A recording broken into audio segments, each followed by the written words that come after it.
ধর্ষণের ঘটনা ধামাচাপা দিতে এক তরুণীকে সৎ বাবার কাছ থেকে ছিনিয়ে নিয়ে হত্যার অভিযোগ উঠেছে। নরসিংদীর মাধবদীতে কোতোয়ালির চর দড়িকান্দি এলাকার একটি সরিষার ক্ষেত থেকে গলায় ওড়না পেঁচানো অবস্থায় নিহত ওই তরুণী আমেনা আক্তারের মরদেহ উদ্ধার করে মাধবদী থানা পুলিশ। এরা কিরকম পুরুষ, পুরুষ নামে কলঙ্ক, এদের চাইতে এরা কুকুরের চাইতে নিকৃষ্ট। কিভাবে তাদের বিবেকটা কিরকম, সে পুরুষ হয়ে তারা কি একবার চিন্তা করলো না যদি আজকে তাদের বোনের সাথে এরকম হতো। আজকে সকালে দেখলাম আমার এক মুসলিম বোন 16 বছরের যুবতী মেয়েকে বাবার কাছ থেকে তুলে নিয়ে গণধর্ষণ করেছে। নাউজুবিল্লাহ বলবেন না? বাবার কাছ থেকে আপনি যদি ওই পর্যায়ে থাকতেন, ওই জায়গায় যদি আপনি থাকতেন, তখন আপনার কিরকম লাগতো? বাবার সামনে থেকে, বাবার কাছ থেকে তুলে নিয়ে ওই মেয়েটাকে গণধর্ষণ করা হয়েছে। যখন বিচার চাইতে গেল, বিচার করা হলো না, কোনো রকম মীমাংসা করে দিল।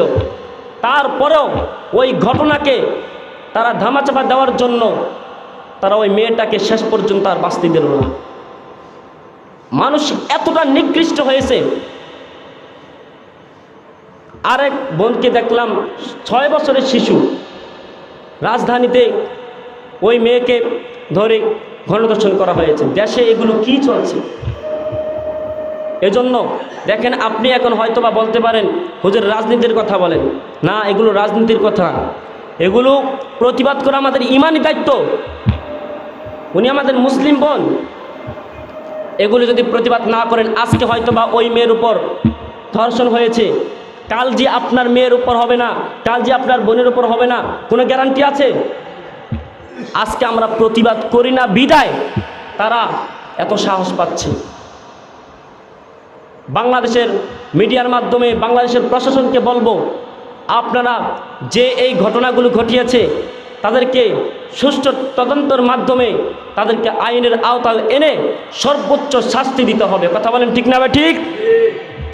যদি দাবি না জানান, এখন আপনি তার পাশে দাঁড়াবেন না। যখন আপনার সাথে এই ঘটনা ঘটবে, তখন আপনার সাথে কেউ দাঁড়াবে না। এজন্য আমাদেরকে প্রতিবাদী হতে হবে, প্রতিবাদী হতে হবে। আমরা প্রতিবাদ করি না বিদায় আজকে দেখেন এরা কিরকম পুরুষ, পুরুষ নামে কলঙ্ক, এদের চাইতে এরা কুকুরের চাইতে নিকৃষ্ট।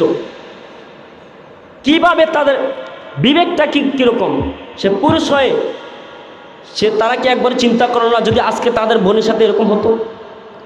কি বলেন?